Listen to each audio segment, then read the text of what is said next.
welcome to my kitchen. Tonight I'm going to make some tomato soup using very basic ingredients that you might have in your pantry. So we're using for our tomatoes just some canned whole peeled tomatoes.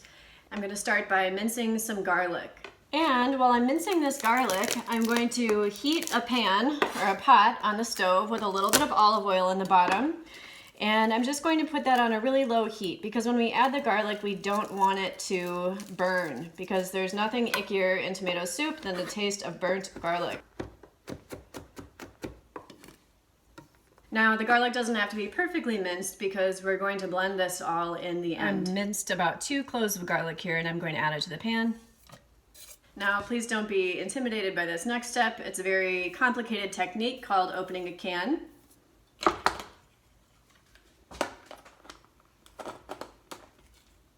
Which apparently I can't do. So this is not essential. You could use just water in the tomato soup to rinse out your can, but I am going to use a little bit of this red wine.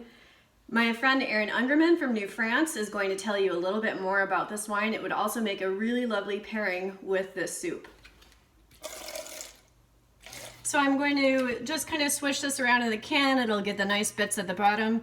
I'm going to pour it into the soup and turn up the heat a little bit because now the garlic is not in danger of burning anymore. If you're really hungry and you can't wait and you want to speed this up a little bit, you can cover this. So tonight I'm feeling pretty basic and I'm kind of craving just grilled cheese with tomato soup. But because we have this nice crusty bread, I think I'm going to do something a little bit more special. It's basically still grilled cheese at its heart. I'm going to rub some smushed garlic on this bread, both sides. And I'm going to drizzle a little bit of olive oil on it.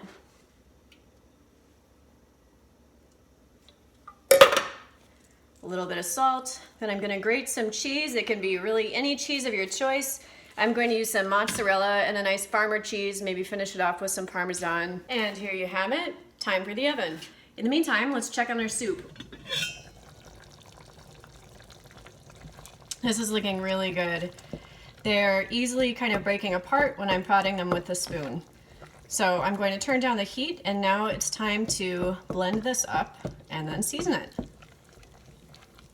So if you're really fancy and you have a Vitamix or another high-powered blender like that, you could cool the soup off for a little bit and then blend it. Or if you have one of these guys, they're kind of a dime a dozen. I love having one on hand. You can just blend it right here in the pot on the stove. Just be careful to not splash. This soup is kind of a rustic one. I'm not going to go nuts on blending it like I would if I were making a really smooth French soup. So I'm happy with where it's at right now. With the heat off, I'm going to add some salt.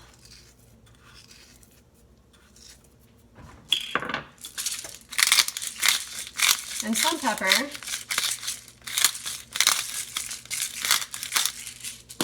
Before I even taste it. But best of all, I'm going to add a little bit of butter. That's about 2 tablespoons there, and I'm going to just blend it in. You can see that gave the soup a nice lighter color. That's what gives it its creaminess. Before we go any further though, let's check on the bread. Almost there. So now while we're waiting just the last moment for the bread to be finished, we can chop up some herbs if you've got them. I have some basil to use up here and a little bit of thyme. Thyme you can just give a quick little chop like this. And the parsley you can kind of roll up and do little, sorry, not parsley, I mean basil. You can do a little, I'm getting so hungry I can't think. You're going to do little basil ribbons here.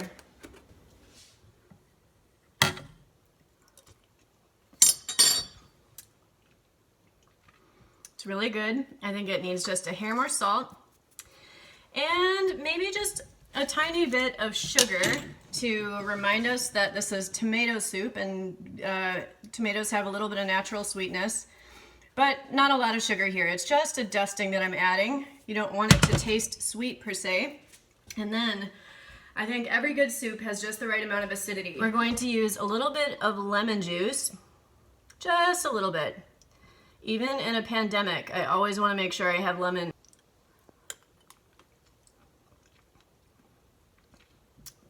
Yes, we're there.